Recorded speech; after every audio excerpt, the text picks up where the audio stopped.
Muy buenas tardes para todos, bienvenidos a la Cátedra Abierta de la Universidad de San Buenaventura. Hoy nos acompañan el profesor Alfonso Insuaste Rodríguez, él es abogado, especialista en ciencia política, magíster en conocimiento y cultura en América Latina, doctorado en conocimiento y cultura en América Latina. Nos acompaña Daniela Barrera Machado, ella es psicóloga, especialista en psicología social aplicada, magíster en psicología social. Laura Isabel Arango Ruiz, psicóloga, y Jenny Norela Duque Mesa, socióloga, maestrando en estudios políticos.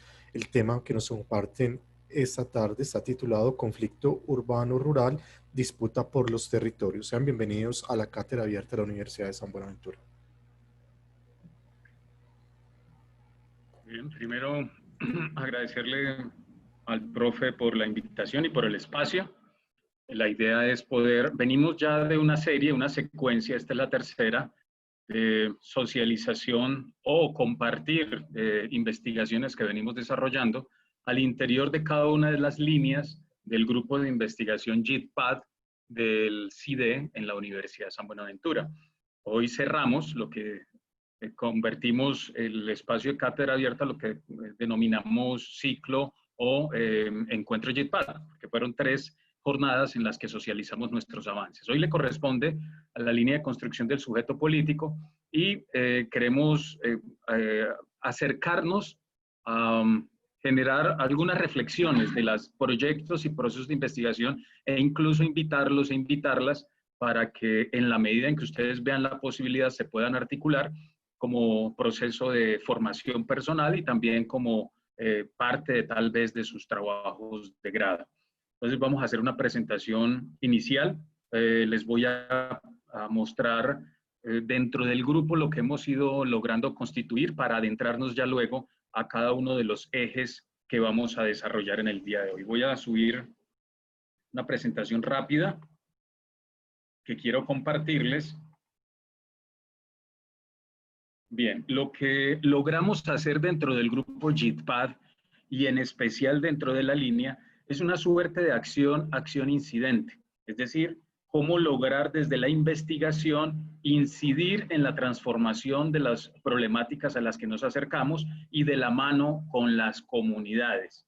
El país, en su modelo investigativo colombiano, fijó igual, es una tendencia latinoamericana, bajo la lógica neoliberal, fue girando hacia una triada bastante compleja y que nosotros cuestionamos, que es universidad, empresa, Estado. Es una triada que nos dice que primero hay que competir entre grupos, 2, nuestros productos deben ser productos que puedan ser vendibles en el mercado en términos económicos y de ganancia. 3, habla entonces del impacto de las patentes en términos comerciales y de los productos top y de impacto en revistas cuyas bases bibliográficas pertenecen a círculos o circuitos comerciales cerrados privados en articulación con farmacéuticas, con firmas empresariales, etc. Ahí tenemos una disputa grande.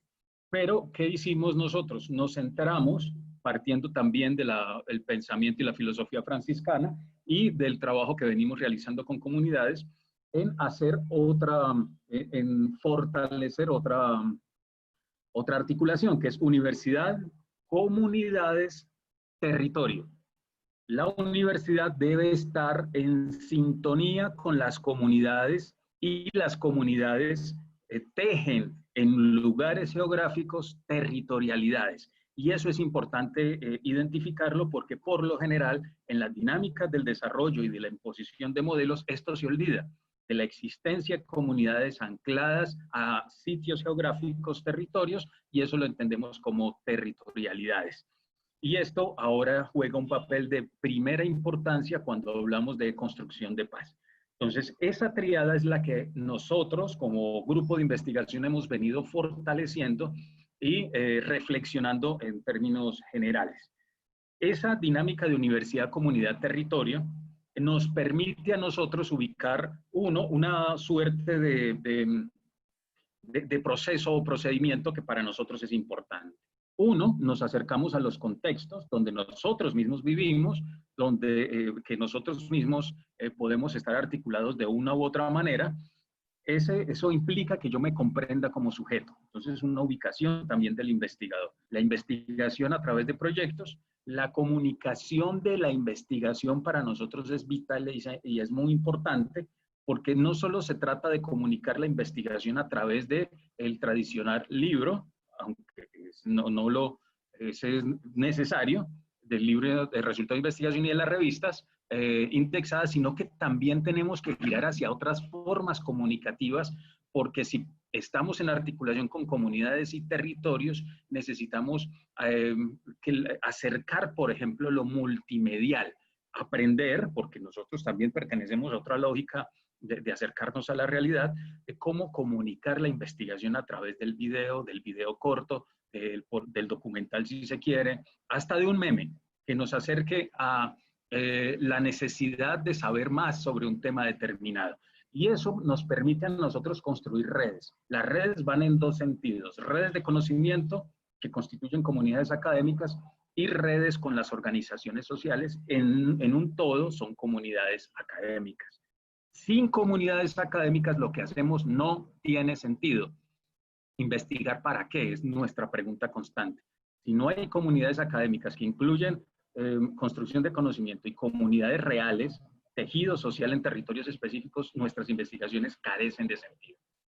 Y de ahí surgen nuevas preguntas en esa interacción permanente con las comunidades y las redes de sentido y redes académicas, que nos llevan a nuevas preguntas, y esas preguntas y esas tensiones nos llevan a pequeñas y interesantes transformaciones. Y cierro esta parte con esto.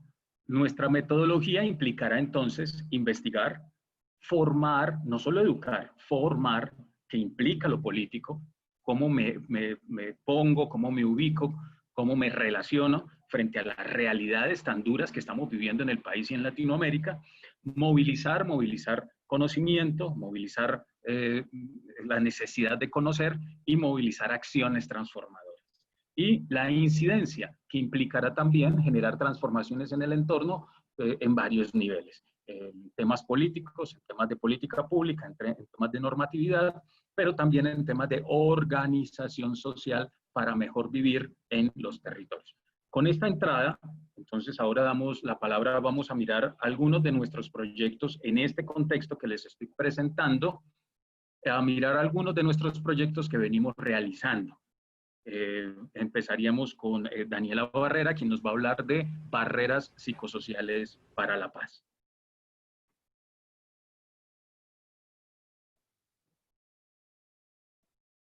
Daniela está conectada.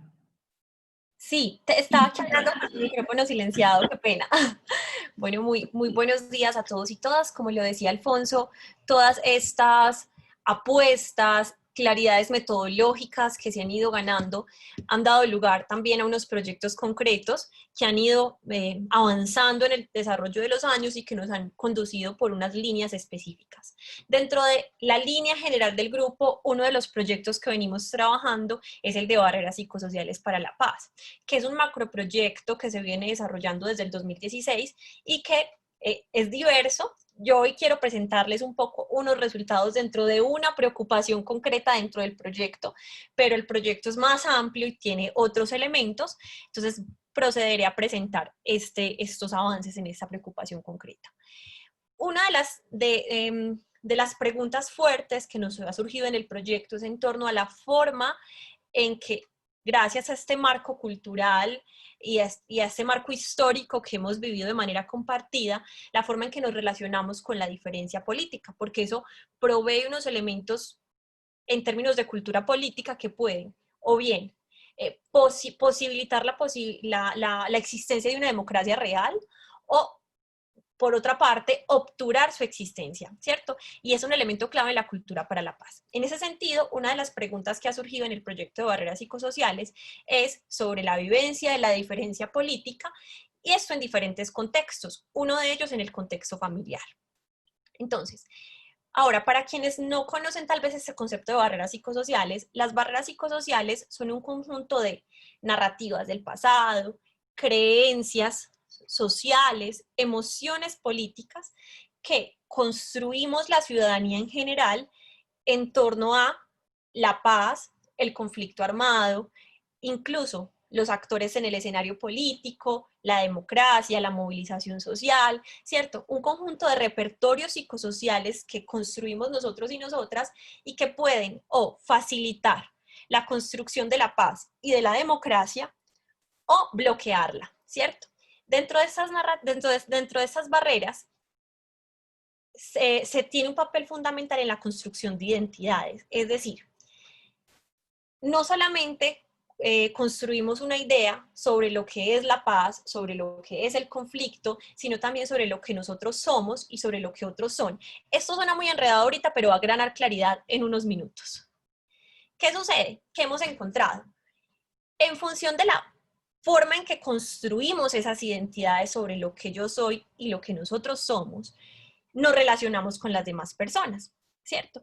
Y aquí viene un asunto muy importante y es listo. ¿Cómo nos relacionamos en un contexto concreto, la familia, cuando se presentan diferencias políticas entre sus miembros?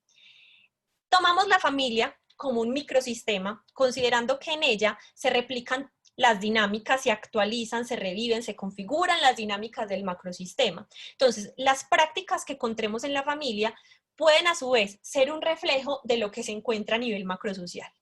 ¿Qué hemos encontrado en las familias? Que cuando una persona expresa una posición diferente a la que se comparte a nivel político, hegemónico en ese contexto familiar, pasa por ejemplo mucho en las familias de Medellín y Antioquia, sobre todo de Medellín, particularmente de Medellín donde hicimos la investigación, que la posición hegemónica en el contexto familiar es que la mayoría de los familiares se consideran de derecha.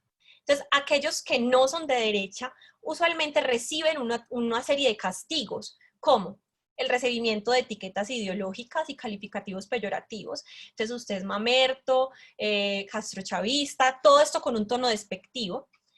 Otra, la mofa, el insulto y la agresión, que va entonces, no solo me burlo de ti, sino que te insulto porque creo que tienes un sistema de valores que atenta contra el mío.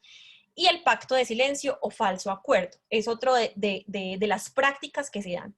Desde la teoría de la psicología social, estas prácticas constituyen castigos que pretenden reprender a la oveja negra, es decir, a quien se aparta de las normas del grupo y que es parte del grupo, pero se aparta de las normas compartidas y en ese sentido se considera como amenazante para ese grupo.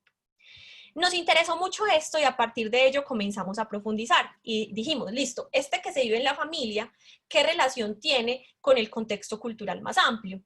Y es que entonces cuando revisamos la historia de Colombia, cuando revisamos cómo han acontecido una serie de elementos, encontramos que en términos de la relación con lo político, en Colombia tenemos unas problemáticas en nuestra cultura política. Una de ellas, la sacralización. Una consecuencia que nos dejó la violencia de los 50, pues, y otra que vino de atrás, pero particularmente ese momento histórico donde el país se dividió en bandos, liberales y conservadores, una de las consecuencias fue que se sacralizó la política.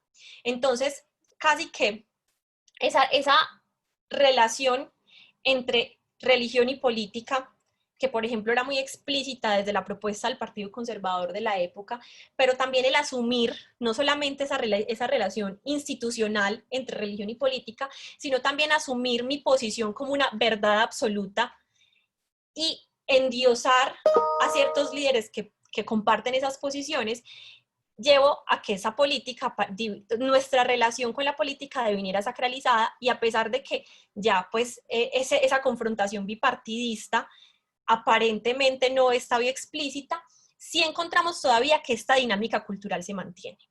Otro fenómeno, la polarización sociopolítica. Dentro de esta polarización sociopolítica encontramos que hemos aprendido a relacionarnos en términos de enemistad y de ver bandos excluyentes. Esta polarización sociopolítica también se exacerba por unos fenómenos particulares del contexto, pero es una manera desde la cual yo considero que el otro no tiene una posición legítima, es enemigo, es contrario y entonces no tenemos posibilidades de negociar. Y otro elemento es el autoritarismo cultural, que también es una de los vestigios, de las consecuencias que nos deja la violencia, porque la violencia rompe muchas cosas y entre ellos genera una lógica de relación vertical y autoritaria. Todo esto se vive en las familias y en la forma en que las familias tramitan la diferencia política. Voy a pasar rápidamente, como el tiempo es limitado, algunos resultados. ¿Qué encontramos? ¿Cierto? Que dentro de las familias se da una transmisión intergeneracional de posturas ideológicas, es decir, de alguna manera los miembros enseñan y muchos de ustedes si miran sus historias familiares encontrarán que tal vez hasta cierto momento de la vida pensaban de acuerdo a lo que las familias les proponían, lo que muestra que la familia es un agente socializador político. ¿Y qué pasa? Que cuando alguien rompe con la transmisión intergeneracional, usualmente se enfrenta a unas dinámicas de rechazo, de silenciamiento, hasta de insulto y de exclusión en su contexto familiar. Y es que las familias construyen sistemas de creencias propios y necesitan mantener la aparente homogeneidad frente a esos sistemas de creencias y de valores. Y esto no se queda al margen de lo político. En lo político también la familia, en nuestro contexto y dentro de la forma en que se socializa políticamente, busca la homogeneidad de sus miembros y exige a los sujetos lealtad con los valores, las matrices morales que se han construido para preservar el vínculo. De ahí que muchas veces quien piensa diferente en la familia se calla. ¿Por qué? Porque asume un pacto de silencio para no romper la relación. Y entonces no tenemos la posibilidad de hablar en las familias de política, de esos asuntos que obedecen a lo público y que nos competen a todos y a todas. Y pensamos que entonces, como dice el dicho, de religión y de política no se habla, cuando el asunto de la política necesita hablarse porque necesita estar en el debate público.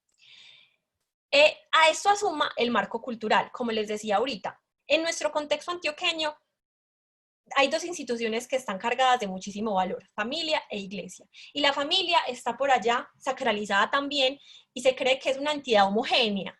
Y entonces se exige homogeneidad a los miembros para mantenerse anclados a ese marco familiar, ¿cierto? E incluso a esto se suma que la política se asume con esas dinámicas sacralizadas que les leí ahorita. Y hay personas que endiosan, nos hemos encontrado en la investigación que realizamos, que endiosan a los personajes políticos y los cargan de una imagen sacra. Y en ese sentido se convierte casi que en una lucha entre lo demoníaco y lo sagrado. Y se quita ese carácter de debate público que tiene la política. Particularmente en Antioquia, es muy compleja la relación con la diferencia. ¿Por qué? Porque tenemos, algunos participantes nos decían, pues esto deriva de investigaciones, que tenemos un estatus de pensamiento, un status quo, una manera de pensar, una mentalidad muy cercana a la violencia, ¿cierto? Aludir la norma, saltárnosla, pero hay otro asunto muy clave y es la lógica de la limpieza, la homogeneidad, incluso se dice de una lógica muy paramilitar. ¿Qué es en sí el paramilitarismo en su lógica? Es la eliminación de todo lo que subvierta el orden establecido. Y cuando nosotros en términos culturales tenemos esa lógica, en las familias nos encontramos prácticas como que hay que eliminar, ya sea desde el silencio, desde la exclusión o desde unas prácticas de castigo al que piense diferente. Y esa lógica paramilitar se replica en el contexto familiar. Y pues entonces en Antioquia encontramos que la orientación hegemónica en las familias es de derecha, y entonces quienes difieren, disienten de estas posturas se enfrentan a estas prácticas, ¿cierto? Tienen una distancia crítica de ello y reciben unos castigos por ese motivo. Encontramos que desde tanto los participantes de izquierda que se consideran de derecha como los que se consideran de izquierda construyen la idea del otro, de la posición contraria como contraria, y bueno, otorgan unos calificativos particulares, pero lo que es muy interesante aquí es que en la familia se moralizan las posturas políticas. Es decir, cuando tú tienes cierta postura política, pasas a ser considerado de alguna manera como bueno o como malo. ¿Por qué? Porque rompes o mantienes las normas y en función de ellos vives unas dinámicas de exclusión o de aprobación. ¿Qué sucede? Que es muy importante, pues paso muy rápido porque el tiempo es breve, pero es muy importante pensarnos esto con esta pincelada que traigo de lo que sucede en las familias, porque es que dentro de la familia aprendemos a relacionarnos con lo político. Y si no podemos reconocer siquiera la diferencia en la familia, porque esa diferencia está atravesada por la lógica de sacralización, de polarización y de autoridad, donde no se puede contrariar al discurso de la figura que encarna la autoridad, va a ser muy difícil construir una cultura política diferente. Si queremos construir una cultura política diferente, también necesitamos cambiar esos modos de relacionamiento en el escenario familiar. Necesitamos, por tanto, ¿qué? Necesitamos desacralizar esa política y desde la misma familia comprenderla y vivirla de una manera distinta. Transformar la dinámica de polarización para poder reconocer al otro con quien nos enfrentamos en la diferencia como un otro con el que necesitamos sentarnos a hablar y generar transformaciones, y romper la dinámica del silenciamiento. Definitivamente de política se debe hablar, así nos cueste, para aprender a hacerlo. Esa era mi socialización que traía en este momento.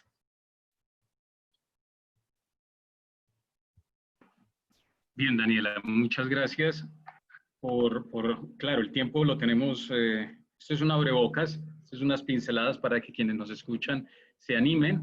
Al final les daremos una página donde podrían buscar más información o que nos dejen sus correos si quieren acercarse a los libros, a los artículos, etcétera, que todo es de acceso libre. Bien, y también a los videos, etcétera. En esta lógica de construcción de conocimiento, iniciamos con la presentación de Daniela porque obedece a la denominación también de la línea de la construcción del sujeto político. ¿Qué ocurre con nosotros, con la subjetividad, en la manera como nos relacionamos? Pero ese eje fue un resultado de unas investigaciones previas, como les decía al principio. Unas preguntas van en las socializaciones de los proyectos de investigación, nos dan origen a nuevas preguntas. Y antes de llegar a las barreras psicosociales, nosotros nos estábamos preguntando, porque iniciamos el trabajo con víctimas del conflicto armado en las regiones en el 2004-2005, en una época bastante complicada. Hicimos la que sería la primera caracterización en la región de víctimas en esa época, antes de que existiera la ley, y fue insumo también para la construcción de la ley de víctimas, la 1448. En esa época, pero en las regiones fuimos encontrando unos patrones muy similares. ¿Qué estaba detrás de la violencia? ¿Qué había detrás de los actores armados? Y empezamos a encontrarnos con unas coincidencias interesantes. Y nos fuimos hacia el modelo de desarrollo. Y esa articulación entre las empresas, sus necesidades en territorios, el desplazamiento, el despojo, y la articulación con partidos políticos y la articulación con las maneras como se rediseña la institucionalidad, leyes, normas, instituciones, etcétera, para poder anclar proyectos de desarrollo, de megaproyectos o proyectos que llamaríamos, entre comillas, de desarrollo, y eso nos puso a ponerle la lupa a el desarrollo, al concepto del desarrollo, al modelo. Y empezamos a hacer un trabajo en San Carlos, en Hidroituango. Hace poco publicamos, hace menos de un mes, publicamos un libro precisamente con el escándalo de Hidroituango, el trabajo que realizamos en la zona. En San Carlos, Antioquia, también un problema serio, porque allá se produce el 30% de la energía. El pueblo de San Carlos casi desaparece por la acción paramilitar, la guerra y la confrontación, y nos fue llevando hacia Urabá. Entonces, ahora le damos la palabra a Norela Mesa, quien nos va a hablar de ese otro eje que previo a barreras psicosociales nos llevó a preguntarnos, a hacernos muchas preguntas en torno a la que llamaríamos criminalidad corporativa. Norela.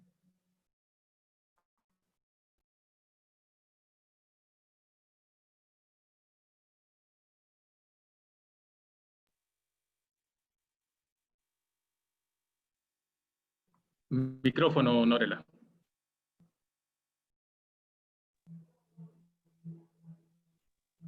Micrófono está. Ya. Daniela.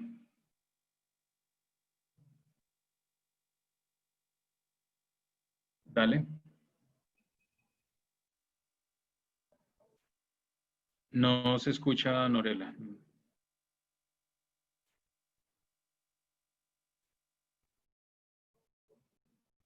Norela, de pronto vas a tener que quitarte la diadema si puedes, porque de pronto es el audio de la diadema el que no está funcionando.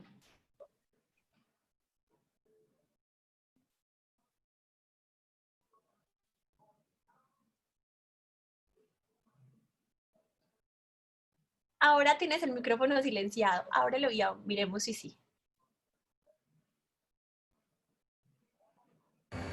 ¿Ya sí me escuchan?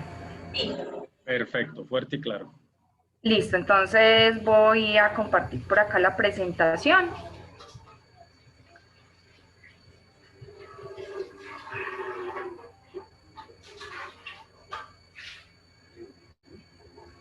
¿Ya se está viendo? Ya, ahora sí.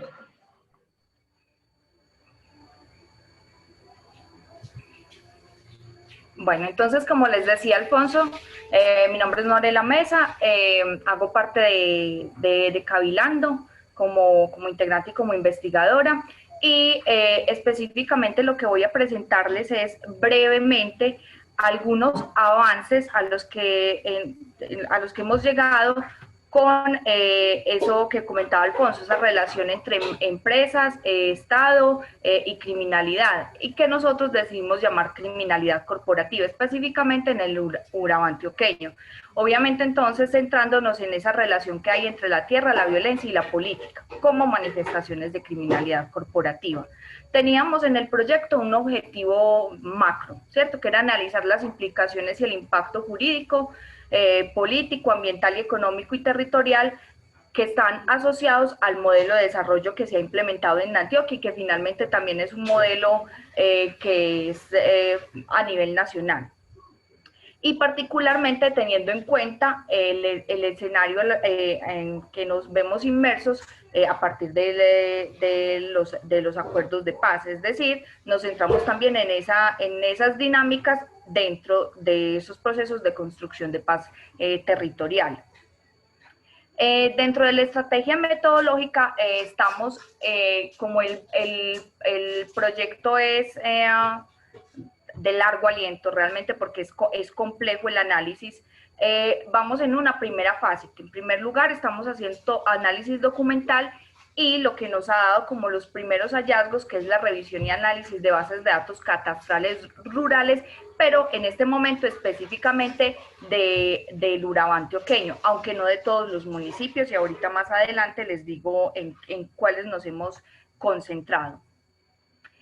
¿Cuál ha sido entonces nuestro punto de partida teniendo en cuenta que estamos revisando esa base catastral rural? Pues el punto de partida es precisamente la concentración de la tierra. Y nos hemos construido como una línea en la investigación, y es que esa concentración de la tierra ha posibilitado específicamente, bueno, realmente en todo el territorio nacional, pero específicamente en el Urabá antioqueño, en primer lugar, una reordenación de los territorios. Esa reordenación de los territorios, que incluso es violenta, criminal, posibilita que se lleven a cabo, que se ejecuten muchos proyectos de desarrollo que se han pensado desde el Estado en alianza con las empresas y empresarios o grandes grupos económicos que tienen presencia en esos territorios y que finalmente permite esa ejecución de esos proyectos y esa reordenación de los territorios, pues precisamente afincar ese modelo económico y un modelo de desarrollo que termina siendo impuesto porque en ningún momento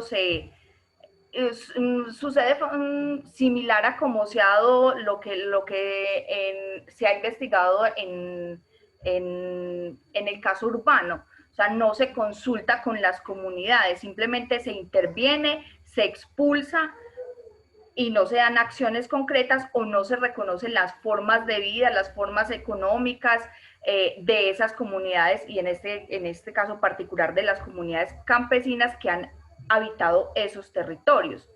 Pero todo eso es posible precisamente porque hay una captura del Estado. Y en términos de Luis Jorge Garay, una captura avanzada del Estado. Esa captura avanzada del Estado se manifiesta en términos de una reconfiguración cooptada del Estado que en primer lugar afecta a la democracia y obviamente el Estado social de derecho. Aviva los conflictos en los territorios, incrementa las desigualdades, que serían como las consecuencias más latentes, por decirlo de alguna manera. Pero entonces, como para que nos entiendan de dónde partimos en términos del análisis más conceptual y teórico cuando avanzamos de captura, cuando hablamos, perdón, de captura avanzada del Estado y de reconfiguración cooptada del Estado, pues nos estamos refiriendo específicamente a unos conceptos que aborda de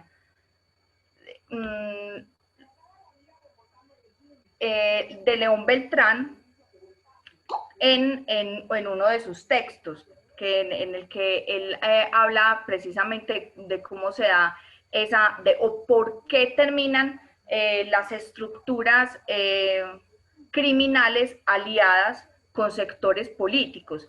Pues precisamente se parte de un concepto y es del capital social, ¿cierto? Se dice que el capital social realmente es, por decirlo de alguna manera, el flujo de beneficios que recibe una persona A por pertenecer a una red social N. Muchas veces esas redes sociales están orientadas a propósitos y recursos, lo que implica que finalmente quienes obtienen mayores beneficios son quienes están mejor conectados dentro de esa red. Eso nos permite entonces hablar de capital social perverso. ¿Qué pasa con ese capital social perverso? Que es cuando los propósitos de un individuo dentro de esas redes a las que hace parte no son coherentes ni con la ley ni con la moral. Ahora, ¿qué es lo que permite precisamente que sectores o funcionarios del Estado se asocien con grupos criminales? Sucede que se aprovechan de algo que se llama hueco estructural. Un hueco estructural es cuando los contactos de una red específica no tienen relación con los contactos de otra red específica. De León Beltrán, en el texto del que les comento, pone el ejemplo, es con el narcotráfico, como los narcotraficantes terminaron constituyendo o afincando un poder político. Ese poder político les fue posible precisamente porque ellos se aprovecharon del hueco estructural que había entre quienes hacen parte del grupo delincuencial y el Estado. Entonces, para llenar ese hueco estructural necesitan individuos, necesitan personas que estén en esa red del Estado y que sirvan a los propósitos de la red del narcotráfico.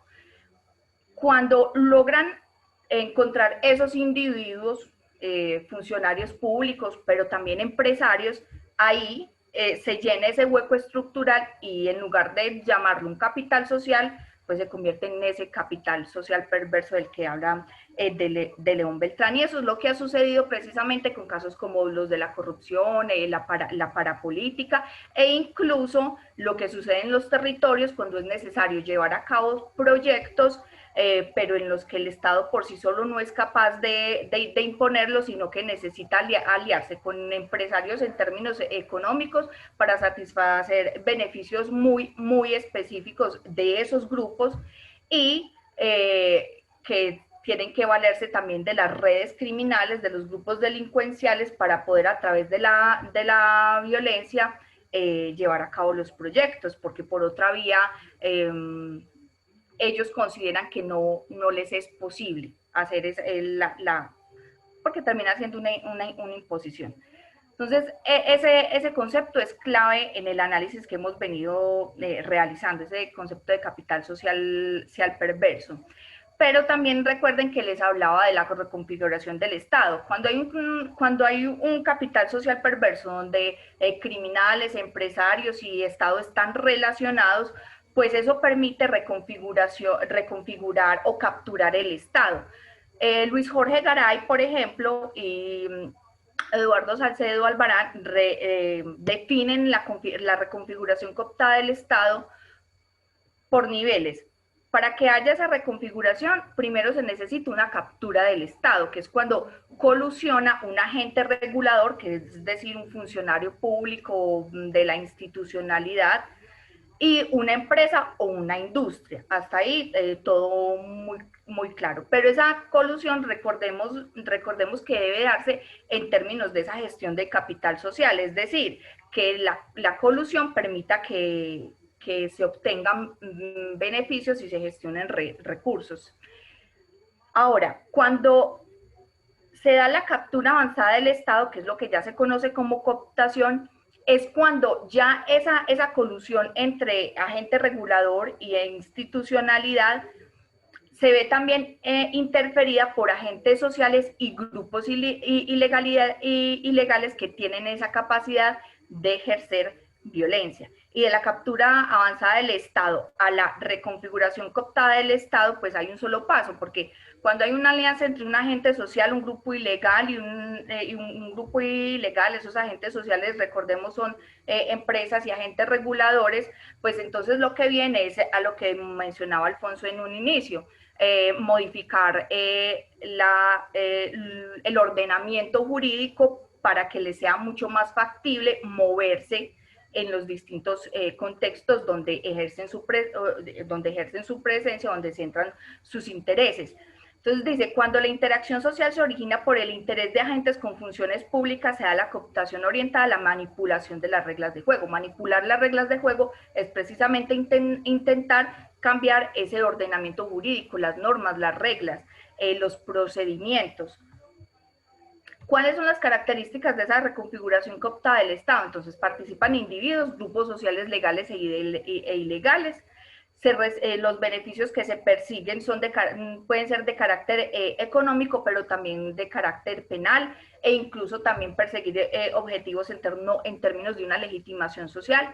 Hay una coerción en un establecimiento de alianzas políticas que complementan o sustituyen el soborno, esto se dio específicamente muy claro en los casos de la parapolítica, y afectación de diferentes ramas del poder público y diferentes niveles de la administración, pues porque estamos hablando de que se coopta toda la institucionalidad para poder recibir los beneficios de la red criminal, por decirlo de alguna manera, de esa gestión de ese capital social perverso.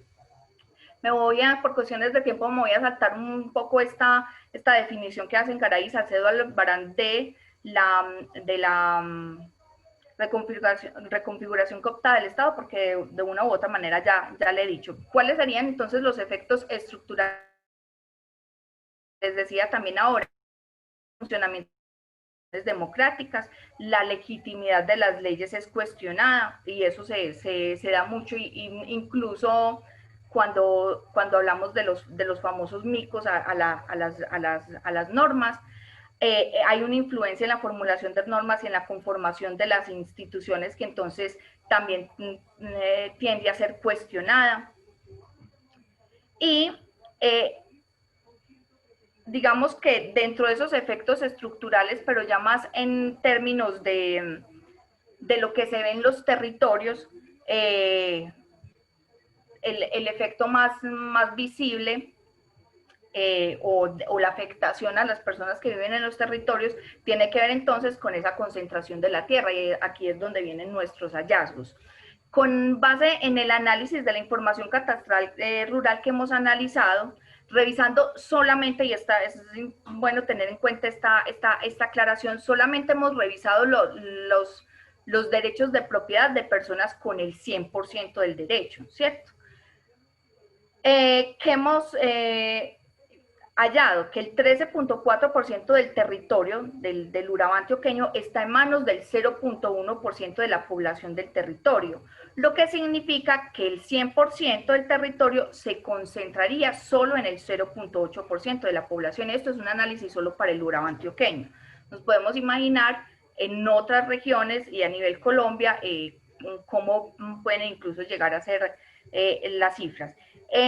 Ustedes saben que el Urabá antioqueño pues es un territorio muy amplio que ocupa espacio de Córdoba, Antioquia y Chocó, pero nosotros nos centramos precisamente en de los municipios de Antioquia que hacen parte del Urabá. Nos hemos centrado en el análisis catastral en Arboletes, en Apartadó, en Chigorodó, en Mutatá, en Necoclí, en San Juan de Urabá, en San Pedro de Urabá y Turbo. Hoy les vengo a mostrar algunos hallazgos de lo que hasta el momento hemos revisado específicamente en Apartadó, dentro de generalidades, porque también ya hemos revisado en Necoclí y Turbo. Hay que tener claro también para hacer este análisis de concentración de la tierra en el Urabá, dos cosas. Y uno, ¿cuál es la unidad agrícola familiar mínima y máxima que se definieron para el Urabá antioqueño? El Urabá antioqueño está definido por zonas, está catalogado como zona, algunos municipios hacen parte de la zona 3 y de la zona 4. Para nosotros no extender el análisis o no complejizarlo, decidimos analizar esas unidades mínimas y máximas por promedio. El promedio entonces para el Urabá sería de unidad mínima familiar, sería de 37.9 hectáreas de tierra, ¿cierto? Y la máxima de 42.1 hectáreas. ¿Qué nos encontramos con esa revisión catastral? Que de todos los predios rurales que hacen parte de apartado, por ejemplo, está constituido por 46.754 hectáreas de tierra. Y de esas 46.750 hectáreas son propietarias 1.965 personas. Entonces uno hace un análisis básico y diría, bueno, si la mínima y la máxima son 37.9 y 42.1, ¿cierto? Tenemos que hay por propietario un estimado de 23.8 hectáreas, que uno diría en unas regiones tiende a disminuir, en otras tiende a subir, no alejándose tanto de los picos en términos del promedio de hectáreas. Sin embargo, cuando uno realiza ya el análisis específico, uno se da cuenta que de esos 1.965 propietarios, 1.633 tienen 11.958 hectáreas, es decir, el 26%, cada uno menos del promedio de la UAP. Cuando yo digo que cada uno menos del promedio de la UAP, es que esos 1.633 propietarios solo tienen de 37.9 hectáreas hacia abajo. Ahora, los 332 propietarios restantes tienen las restantes 34.796 hectáreas, es decir, el 74% de los predios rurales. Cada uno, obviamente, mayor, entonces, a esa unidad agrícola familiar. Pero de esos 332, 50 propietarios tienen solo el 4.30% de las hectáreas. Es decir, predios entre 38 y 42.8 hectáreas, que estaría dentro de la unidad mínima y máxima. Y 282 propietarios tienen el resto, es decir, predios entre 43 y 1.363 hectáreas. 91 propietarios específicamente tienen el 43,60% de todas las hectáreas, es decir, que ya se configuran como acaparadores porque tienen hectáreas mayores o iguales a 100 hectáreas. Es decir, cuando uno hace el análisis discriminado empieza a ver la concentración. Ya yéndonos a lo más específico, nos encontramos entonces los 10 propietarios con más hectáreas de tierra en apartado. La mayoría son, sacamos de aquí, obviamente, los predios que pertenecen a la nación, a la Agencia Nacional de Tierras, a los resguardos indígenas. Y revisamos solo personas jurídicas, empresas y personas naturales. La mayoría son personas jurídicas, pero empresas, Agrícola El Retiro, que tiene 1.363 hectáreas, Grupo 20 Agropecuaria 1.062, Agrícola Santa María 907, Aristizábal y Cía Bananeras 554, pero también nos encontramos con personas naturales que tienen 449 hectáreas, esta señora Eunice, John Jairo Restrepo 439, haciendo solo el ejercicio con Eunice, que tiene 449 hectáreas, contrastando con la persona que menos hectáreas tiene, uno hace el balance, el cálculo y establecemos que tiene 195.253 veces más tierra que el que menos tiene en apartado, y el que menos tiene en apartado tiene 0.0023 hectáreas, que eso son solo 23 metros cuadrados. también tiene 11.8 veces más tierra que quien tiene la unidad agrícola familiar mínima y 10.7 veces más tierra que quien tiene la unidad agrícola familiar máxima. Esos análisis nos ha tocado hacerlo con los otros municipios restantes, por eso pues nos centramos solamente o vamos solamente en esa primera fase, porque es realmente la más dispendiosa, la que implica analizar todas las bases catastrales por municipio y empezar a desglosar quiénes son los que más tienen, a qué grupos empresariales pertenecen o a qué sectores políticos también pertenecen. Y en cuanto a las empresas, hemos podido analizar algunas otras particularidades adicionales. Y es que muchos de los años de adquisición de esos predios que ellos tienen coinciden con los años en que más hechos victimizantes se registraron en el Urabá antioqueño. Adicionalmente, por las revisiones de las sentencias de justicia y paz que también hemos venido realizando conjuntamente, se logra establecer que muchas de esas empresas tuvieron tuvieron alianzas con grupos paramilitares y que incluso financiaron grupos paramilitares en la región, y que actualmente muchas de esas empresas tienen alianzas con personas que tienen títulos de tierras que en este momento han estado en procesos de reclamación, es decir, se han generado conflictos en torno precisamente a la restitución de tierras. Entonces, digamos que algunas conclusiones que también ya se han perfilado y muchas de esas no son tanto conclusiones, sino asuntos como mencionaba Alfonso, de los que hemos partido.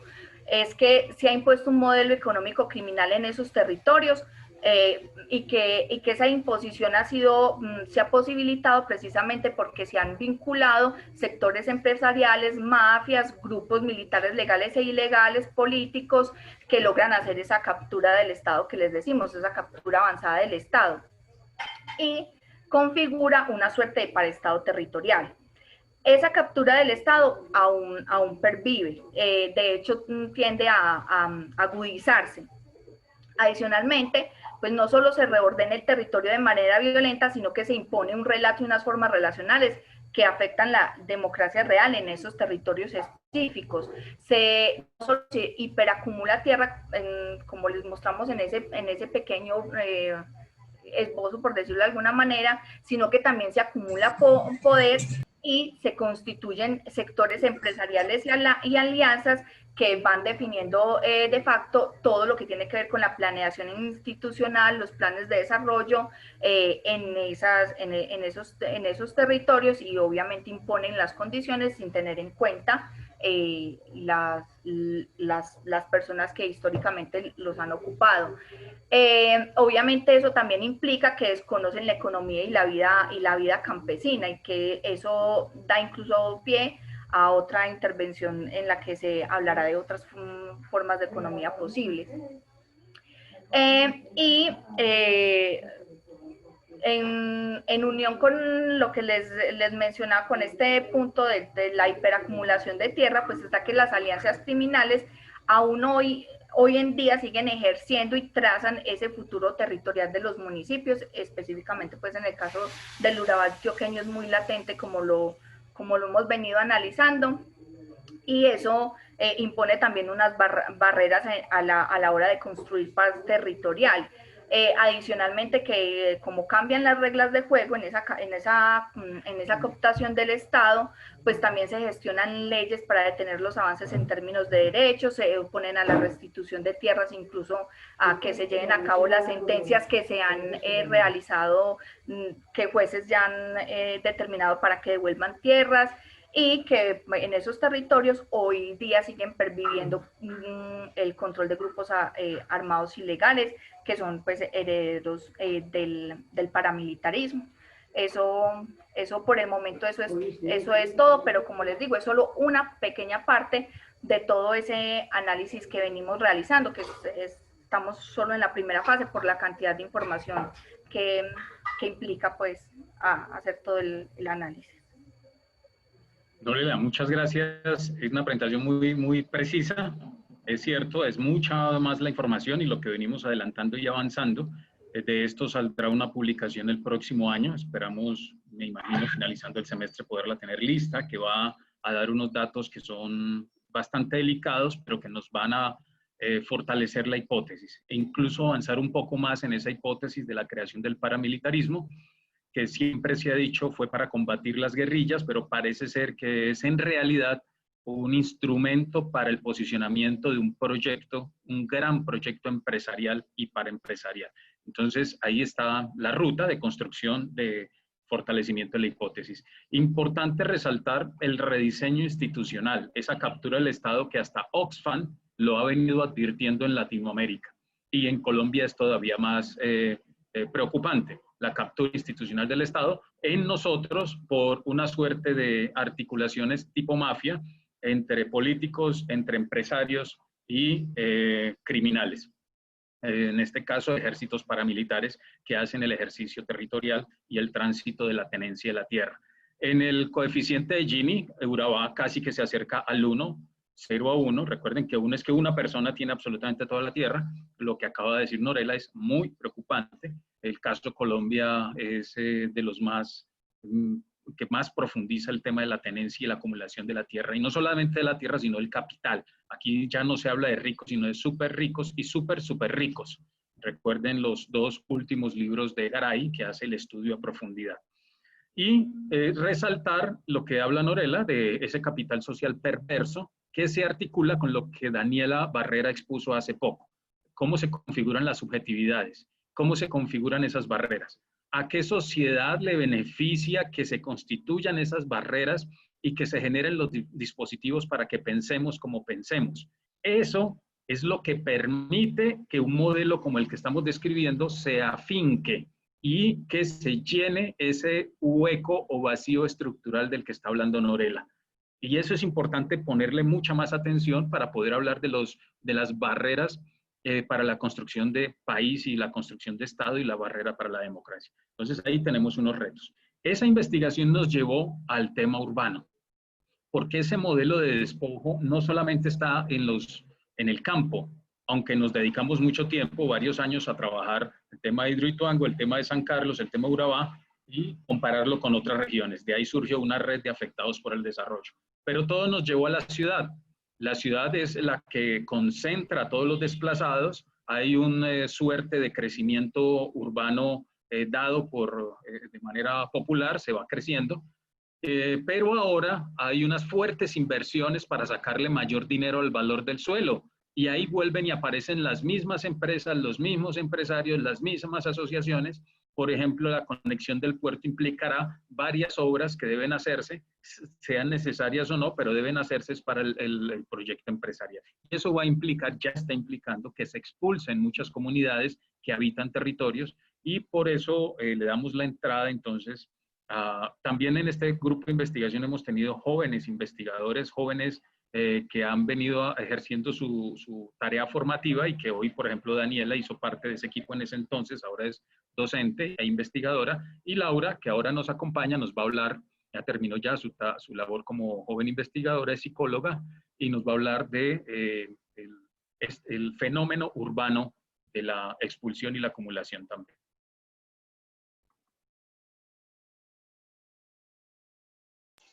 Bueno, buenas tardes. En primer lugar, muchísimas gracias por el espacio. Creo que Alfonso da una introducción, grosso modo, de lo que venimos haciendo. Yo quiero contarles que actualmente nosotros venimos participando de un espacio, como lo ha sido el Movimiento por el Derecho al Campo y a la Ciudad, que es un lugar de encuentro donde un grupo de personas afectadas por proyectos del desarrollo que han afrontado básicamente los mismos dolores, las mismas luchas, vienen acompañándose y preguntándose qué van a hacer ante esa realidad de verse sin sus viviendas en la ciudad, incluso sin sus barrios, y cómo lo van a hacer. En este marco, a nosotros nos surgen cuestionamientos por el avance de esos escenarios organizativos y si esa experiencia misma de despojo que nos describe Alfonso pudo haber generado afectaciones para que estos sean posibles, y también qué logros se han tenido en esos procesos de organización y cómo podríamos seguir fortaleciendo esa experiencia. Para andar en ello, nosotros tomamos los relatos y testimonios de los participantes desde antes que se gestara el movimiento. En el 2018, ellos fueron invitados a un diplomado en planeación territorial, incidencia pública y defensa del territorio en contexto urbano. Este diplomado se llevó a cabo en el marco de la Universidad San Buenaventura, en donde los participantes emprendieron un proceso formativo en herramientas jurídico-políticas.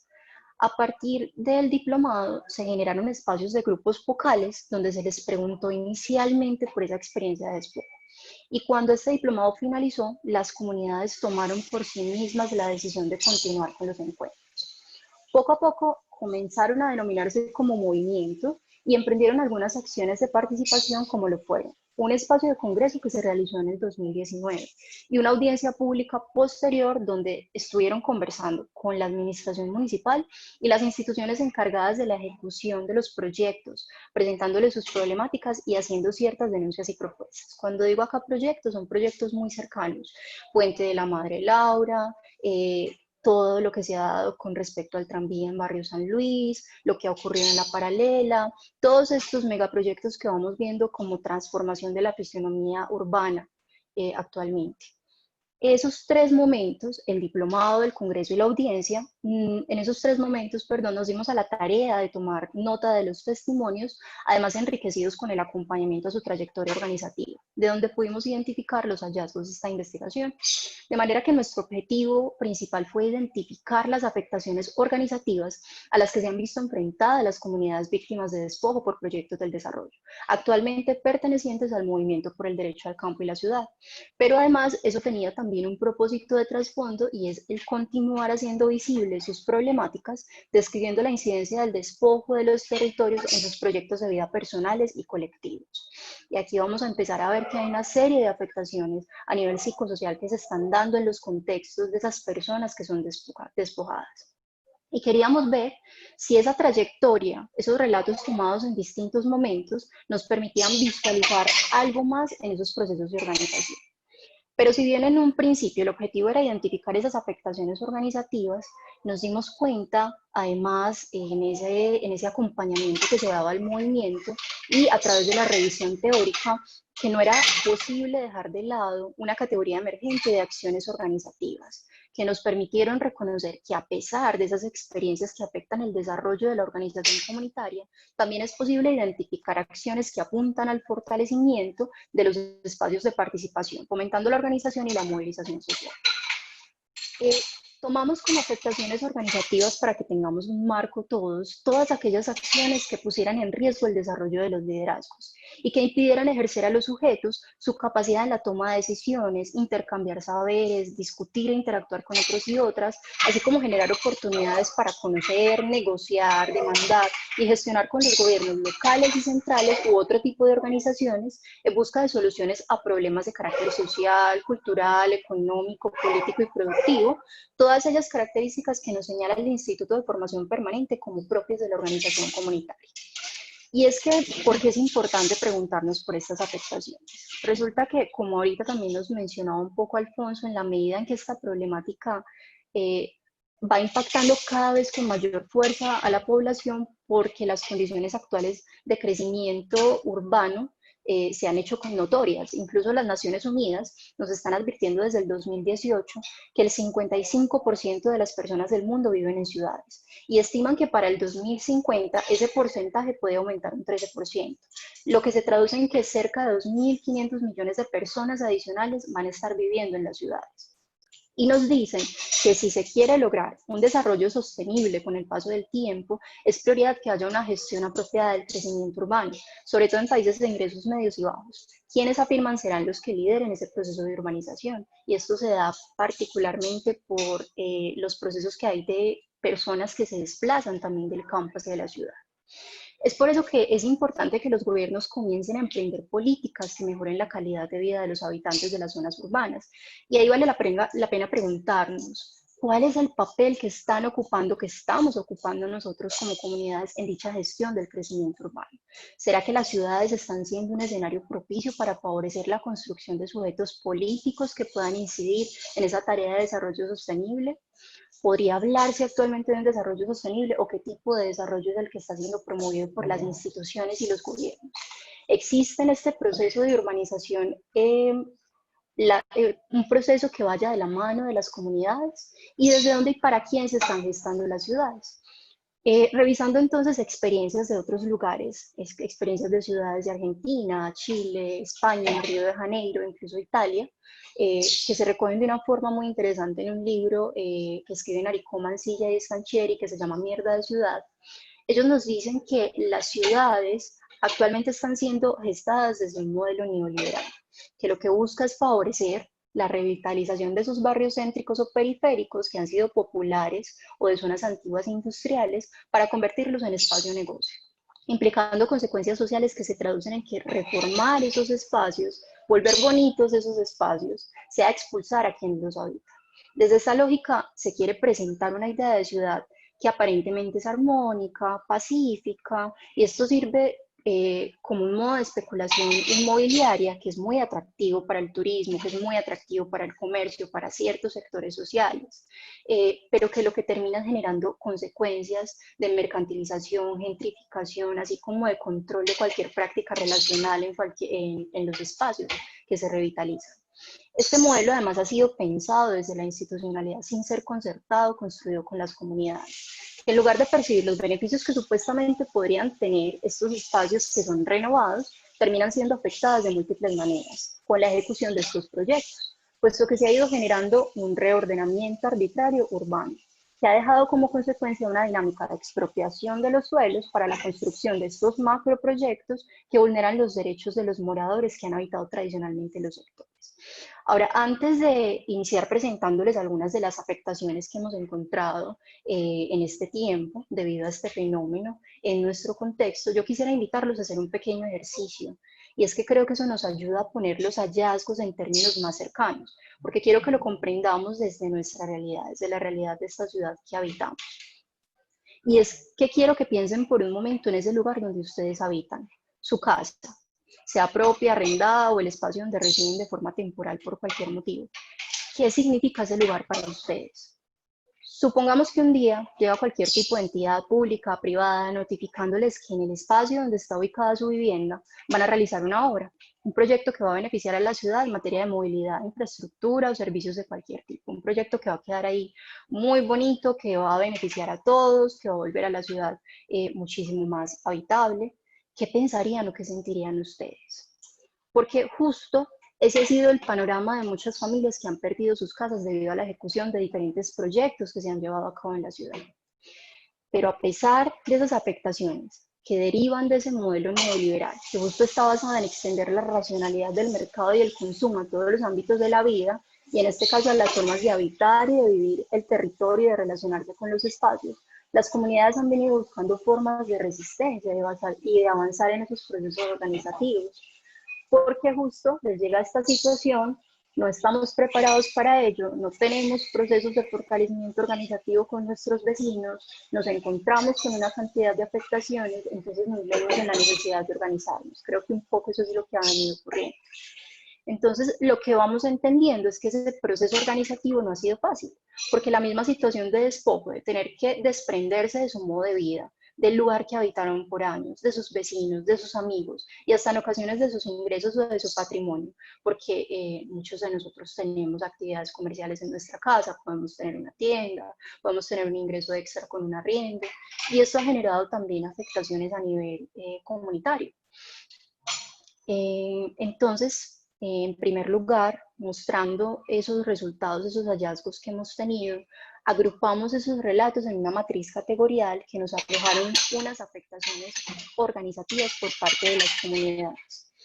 La primera de esas afectaciones deriva de la desconfianza en el Estado y sus representantes. Y es que aquí específicamente vemos que las comunidades se refirieron sin distinción a las instituciones que los han afectado, ya fueran instituciones de la administración municipal o empresas privadas, como el Estado, o las percibieran como parte de esto. Se hace la lectura de que dichas instituciones quieren generar una imagen favorecedora para la ciudad, pero que termina excluyéndolos y los ubica en una posición desfavorable. Este aspecto se interpreta en ellos como un hecho disonante entre lo que la ciudad quiere mostrar como un modelo de desarrollo ascendente, como un medio de progreso y grandes logros, en contraste con las condiciones en las que se encuentran ellos, quienes habitaban ese sector.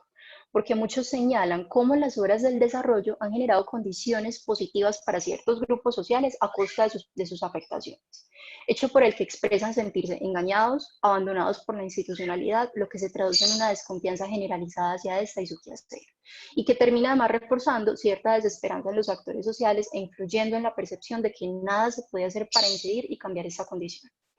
Esta situación fue en particular recurrente dentro de los relatos que se presentaron al iniciar el proceso formativo. Allí muchos de los participantes recién estaban enfrentando la experiencia de desalojo y habían recurrido a mecanismos de diálogo y de orden jurídico para buscar soluciones sin obtener muchos resultados. En esta línea, las comunidades perciben que sus propuestas han sido dejadas de lado, por lo que conciben como arbitrarias las intervenciones que se han realizado por los proyectos, al reconocer que no son tenidas en cuenta en el modelo de planeación vigente. Aunado además a una construcción de sujetos que se invisibilizan de cara a los intereses económicos y políticos por encima de la vida. De ello, que uno de los aspectos que señalan como digamos que se señalan como propios de los movimientos en Latinoamérica, es la búsqueda de su autonomía material y simbólica de los estados. No obstante, puede verse cómo se dificulta obtener ganancias en este ejercicio, teniendo en cuenta incluso que antes de la ejecución de los proyectos del desarrollo, algunos de los participantes desempeñaban roles de liderazgo en sus territorios y expresan haber sido víctimas de señalamiento y estrategias de engaño, control y amenaza que atacaban sus ejercicios de participación, la integridad de sus familias, la imagen de sí mismos y su imagen frente a la comunidad. Esto nos lleva a una segunda afectación que encontramos, y es que en muchos de los casos se hizo uso de miedo y la coacción para el señalamiento y la movilización de los liderazgos. Comienzan a nombrarse aquí, a ubicarse algunas estrategias que se consideran como legítimas, entre comillas, a través de las cuales se genera la situación de desplazamiento, que hablan del actuar de ciertas empresas para que las personas salgan de sus viviendas como modo de negociación que no se hicieron efectivos. Y aquí yo creo que hay un llamado también a la ética. Estamos, creo, en un contexto donde estamos estudiando, estamos favoreciendo también las construcciones académicas y donde vamos a salir a ejercer como profesionales, a ejercer como sujetos políticos, a ejercer como ciudadanos. Y aquí hay un llamado que muchos de nosotros salimos y estamos favoreciendo estos procesos en las comunidades.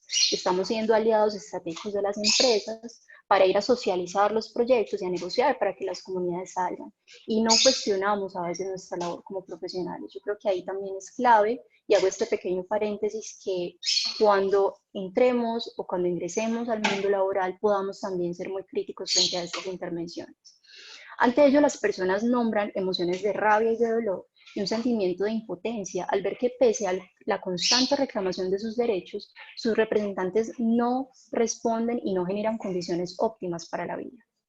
Por lo que gran parte de la población señala haber sido víctima de desplazamiento por parte de las instituciones que legitiman sus acciones a través de mecanismos jurídicos o de acompañamiento. Y es que vemos que el despojo puede darse desde diferentes modalidades, que van desde el ejercicio de la violencia en excesos hasta el engaño y el uso ilegal de figuras judiciales e institucionales. Aquí aparece entonces otra de las afectaciones, que sería el fomento de la división comunitaria y la ruptura del tejido social, teniendo en cuenta que el territorio es un elemento fundamental que posibilita la construcción de la identidad. Y es que, digamos que otra de las características que se nos proponen como propias de los movimientos latinoamericanos es ese arraigo que se tiene con el territorio, aspecto que se ve vulnerado por las dinámicas mismas del despojo, en donde las comunidades señalan la pérdida de su capacidad para generar alianzas con sus cercanos y haber presentado cambios en los lazos afectivos que habían construido con sus familias, amigos y comunidad, experimentando un deterioro en sus relaciones, teniendo en cuenta que la relación de las comunidades con el territorio no se restringe solamente a una relación material o económica. Se trata de un lazo que va más allá, que es profundamente afectivo, que posee un carácter individual y a su vez colectivo compartido. Y es por eso que les pregunto en ese ejercicio inicial o en ese ejercicio de sensibilización, ¿qué significa ese lugar que ustedes habitan para ustedes? Por lo que las comunidades, vemos aquí, no son privadas solamente de muebles e inmuebles, también hay una relación vital entre la comunidad, el espacio vivido y apropiado, y todos estos aspectos generan una ruptura del tejido social. ¿Por qué? Porque yo antes vivía en una comunidad donde salía, hablaba con mi vecino, iba a la tienda, me tomaba un café, ya no puedo, porque antes habitaba un sector que era tranquilo, que mi transporte era cercano, pero ya no, me voy para un barrio desconocido, tal vez la seguridad la valoro no tan positiva también para mi familia. Y tomando aquí esas relaciones que establecemos como grupos humanos que conforman una comunidad, al perderse, fomentan la división comunitaria, generando en las personas experiencias de aislamiento social que en gran medida terminan por debilitar cualquier proceso de organización.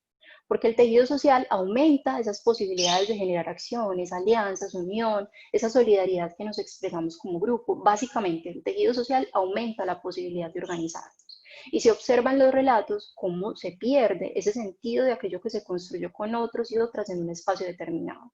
Aquí valdría la pena traer a colación otro elemento que se considera como común de los movimientos sociales en su organización, y es el trabajo por la revalorización de la cultura y por la afirmación de la identidad de los pueblos. Porque las comunidades se organizan en torno a una experiencia de exclusión que parece que lograran crear otros mundos posibles para resistir a este tipo de escenarios.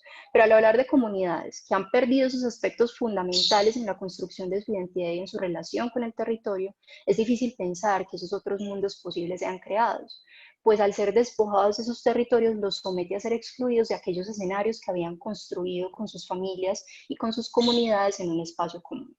Vemos entonces como otra de las afectaciones que se señalan en los relatos la interrupción de los proyectos de vida. Las personas aquí manifiestan como si hubiera un antes y un después de la experiencia de despojo, para ellos mismos, para sus familias, y es que sabemos que el proceso de formación de la identidad de la persona es un proceso complejo, que se da desde los primeros años de vida y que transcurre en un contexto sociocultural específico. Aquello que sucede a las personas en el plano social se encuentra en relación con aquello que sucede en el plano personal.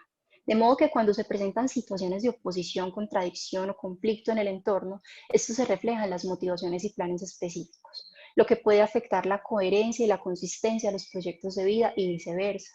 Una de las generalidades entonces en muchos de los participantes es que ellos manifiestan cambios en su identidad personal a partir de la experiencia de despojo de sus propiedades, que justo está atravesado por los sentidos y significados de esos proyectos de vida interrumpidos que se habían construido en ese conjunto de relaciones de ese contexto sociocultural.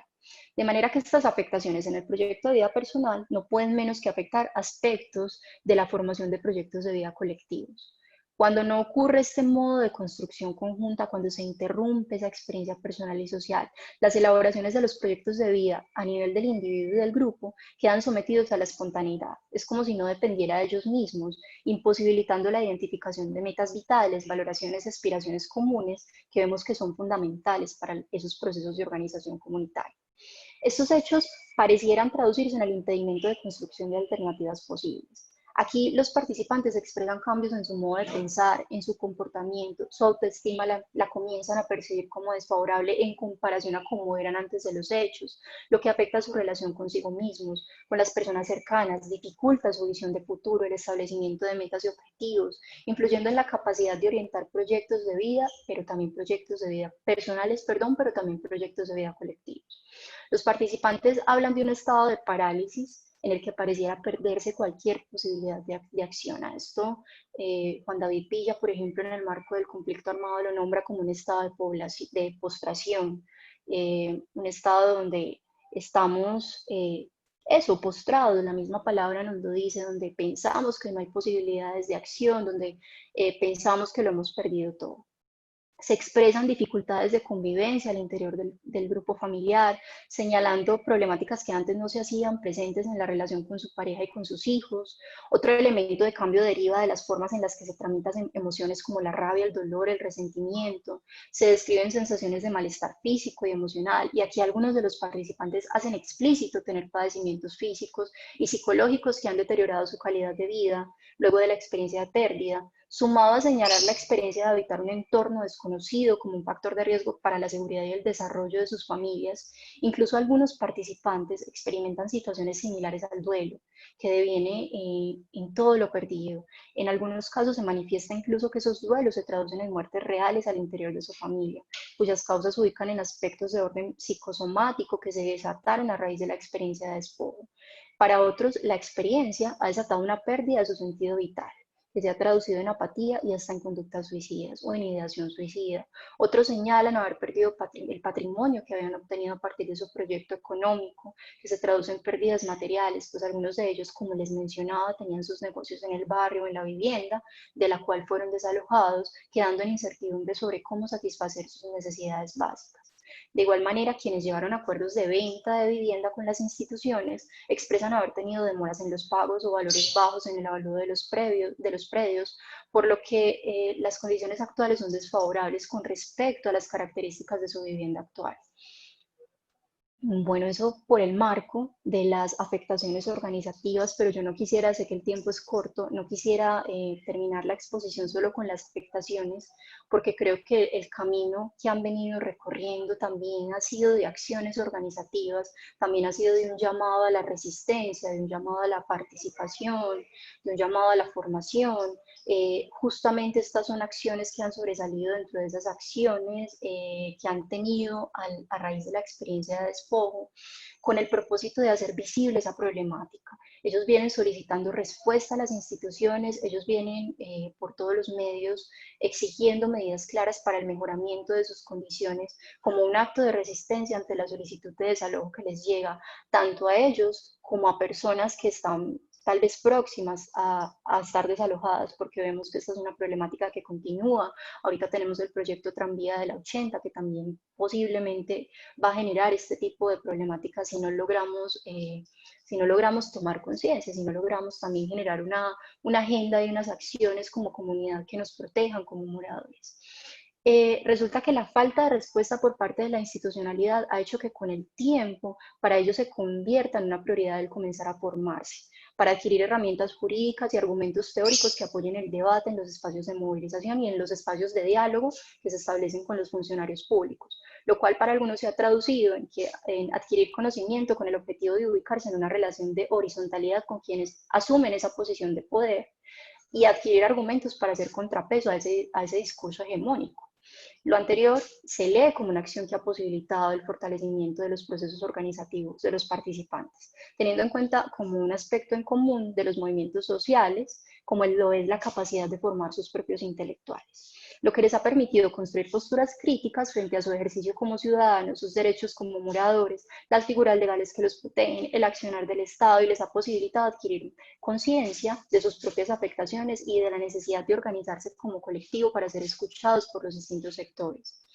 A su vez, ellos han venido estableciendo redes de apoyo y solidaridad con el otro. Conforme se han venido gestando los espacios de encuentro, los participantes manifiestan procesos de identificación con la experiencia del otro, dándole nuevos sentidos y experimentando que al compartirse en dolor, este se hace más llevadero, debido a que en el ejercicio de escucha emerge la necesidad de apoyar a los otros y otras, de tal manera que se construye el apoyo mutuo como un elemento que posibilita resignificar el propio dolor. Y se comienzan así a tejer redes de apoyo, el proceso de dolor personal se transforma en dolor compartido, dolor social, lo que fortalece los lazos afectivos, facilitando el alivio, la recuperación emocional y la reconstrucción de confianza. De allí que puede verse como muchos de los participantes han venido pasando del reclamo de esa afectación personal, que se hacía evidente al iniciar el proceso formativo, donde la reclamación en primera persona era, digamos, notoria, y puede verse cómo han venido tomando fuerza los relatos para hablar cada vez más de afectaciones comunitarias. Es decir, ya yo no busco proteger y defender mis intereses, mi vivienda perdida, sino proteger a mi comunidad, protegernos como comunidad. Y hay también un llamado a la articulación, a dejar de lado las diferencias. Ellos vienen aprendiendo de ese caminar organizativo, ellos vienen haciendo un llamado también a articulación con otros procesos comunitarios que se dan de construcción de agendas propias, y vienen resistiendo también participando del espacio.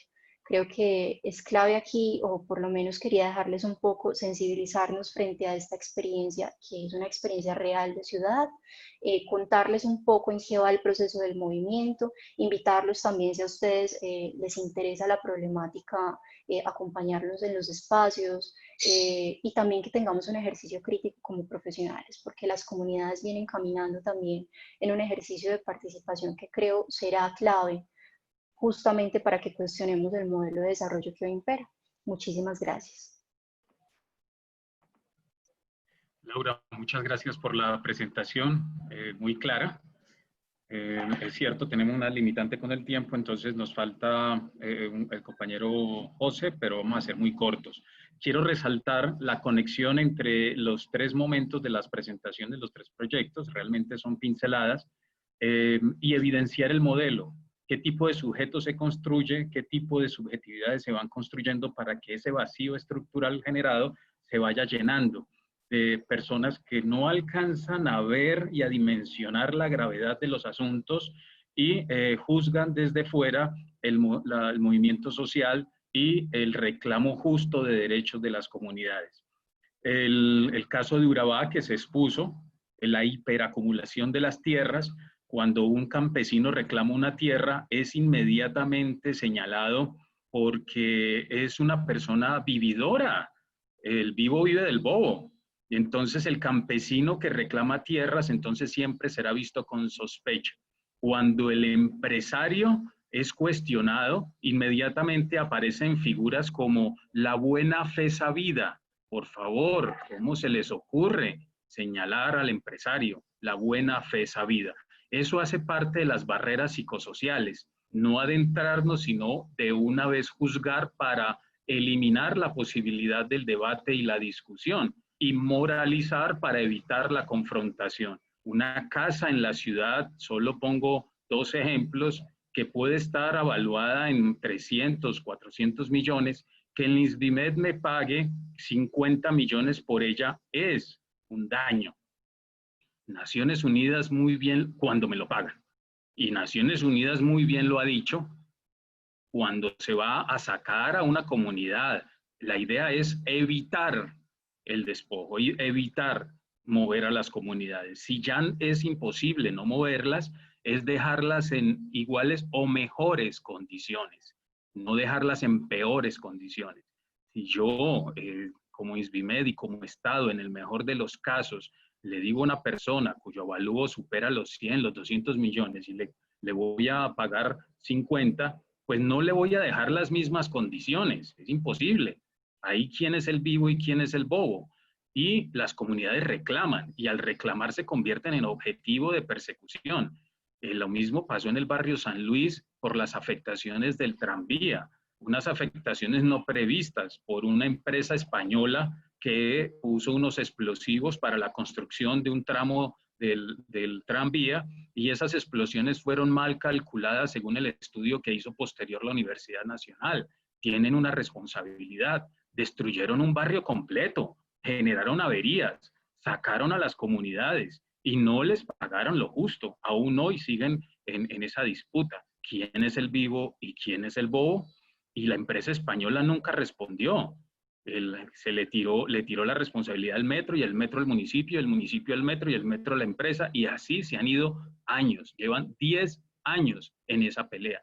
10 años en las que las vidas de las personas continúan generando gastos, generando situaciones de incomodidad y de inconformidad y de destrucción del tejido social. Dejo hasta ahí para darle la entrada al compañero José Fernando e ir cerrando ya por esta cátedra.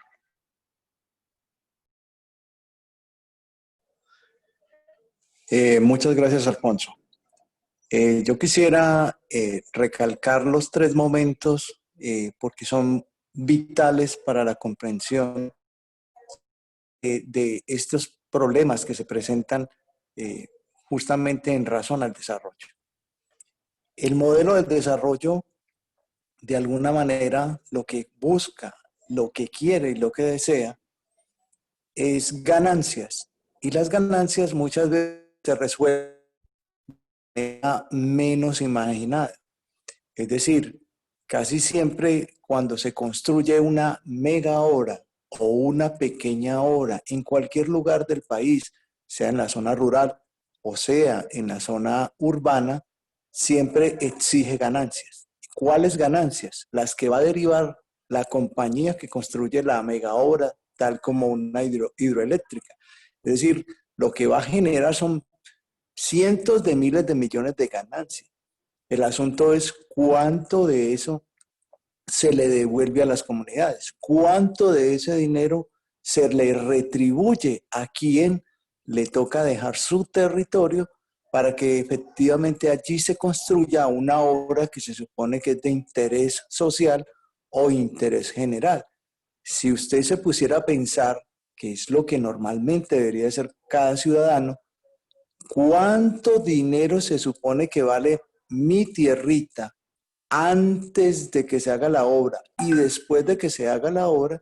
Pues habría que pensar si efectivamente lo que me van a pagar es lo que me debieron haber pagado. Es decir, una obra o una mega obra generalmente provoca que se dispare el precio de la tierra. Un ejemplo podría ser lo mismo que ha pasado en la zona del Peñol. En la zona del Peñol todas las tierras están súper y sobrevaloradas. ¿Y a qué se debe eso? Justamente a una represa que se encuentra allí. Eso provocó otro tipo de sistema de comportamiento económico que es más de carácter comercial y turístico y que provoca que las tierras generen un plusvalor que cuando se dedicaban a la zona rural o se dedicaban a la zona agrícola no generaban, pero que cuando se les compra y cuando se les quita a los campesinos nunca se les reconoció, nunca se les dijo yo también le voy a pagar por ese plusvalor adicional que yo voy a lograr a través de esa construcción de esa mega obra. Eso mismo ocurre con las obras que se realizan en la ciudad. Es decir, cuando usted interviene en una zona para construir un puente, se supone que lo hace con la finalidad de crear un mayor valor, no solo para la ciudadanía, porque va a tener lugares para transportarse, va a tener la posibilidad de acceso, sino que adicionalmente esa obra genera riquezas y derrama riquezas alrededor de aquellos que no fueron desubicados o no fueron sacados del lugar. Esos plusvalores adicionales son los que no se le reconocen a las comunidades y son los que no se comprenden y no se entienden en el pago. Para que seamos más precisos, lo que termina ocurriendo generalmente en las ciudades es que a usted le pagan el valor de la tierra, ese pedacito de tierra que usted cree que no vale nada y que cuando justamente se lo compran a las malas a través de lo que se conoce como la expropiación administrativa, se lo pagan por el valor de catastro. Aquellas personas que saben de catastro saben muy bien que cualquiera de sus casas, cuando usted va y mira el valor que tiene en catastro, no es ni la mitad siquiera de lo que usted realmente la compró o de lo que realmente vale en el mercado. Es decir, si su casa realmente en el mercado vale 400 millones, en catastro no vale más de 40 o 50. Entonces usted ya comienza a entender, cuando usted ve esto, que efectivamente usted en el momento en que lo expropien y le quiten la tierra porque la necesitan para una obra, para un puente, para el metro de la 80, cualquiera de esas cosas, se dará cuenta que ahí va a perder todo el dinero que usted le invirtió a su casa. Y ojo, no hay personas vivas, no hay gente avivata que se gana la plata adicional. No, los avivatos que se ganan la plata adicional son solo aquellos que compran como lo harían los hijos de Uribe, que compran un terreno que no va, pero que después se le cambia el oficio o el uso. Y en esos casos sí hay ganancia para el avivato. Pero ¿quién fue el avivato? El que compró sabiendo que eso se iba a valorizar. Cuando usted está en la ciudad, no compra sabiendo que se va a valorizar. Usted todo lo contrario, compra para sobrevivir y vivir. Y cuando le quitan su casa, no se la están quitando con la finalidad de que usted con ello gane mucho más dinero, como ya les dije. Todo lo contrario, lo que ocurre es que le pagan a precio de catastro y eso es tan poco dinero que finalmente usted está perdiendo su dinero.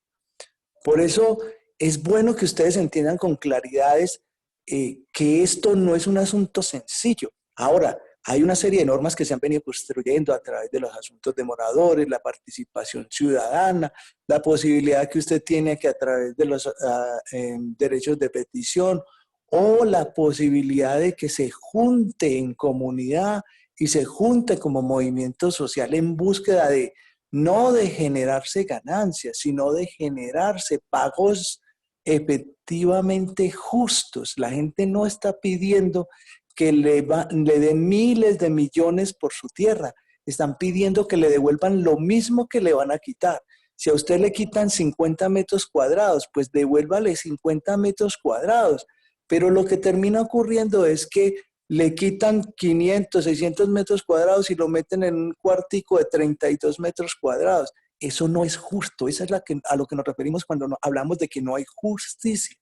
Y por eso hay que ser cuidadosos cómo funciona el sistema. Y por eso hay que tener mucho cuidado frente a cómo se hacen las normas y qué es lo que se pretende proteger.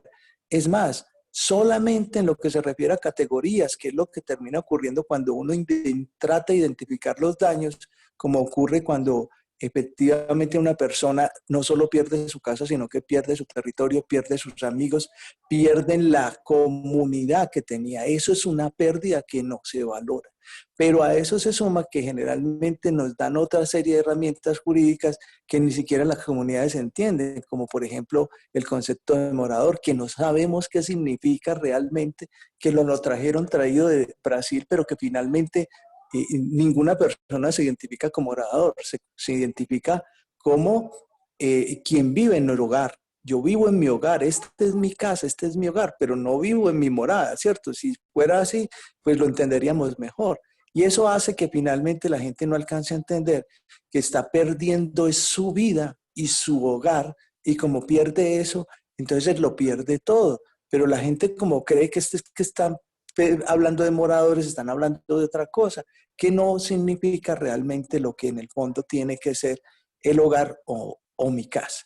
Yo lo dejo por ahí solamente en razón a que tenemos que entender que tenemos poco tiempo, pero que sobre esto podemos sentarnos a discutir horas y horas y sobre el detalle, sobre muchos elementos que hay, tanto en la construcción de ciudad como en la construcción de ruralidad, como en la construcción de sociedad.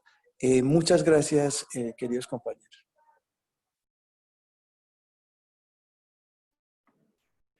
Bien, entonces cerramos esta parte. No sé, profe Héctor, ¿qué continuaría?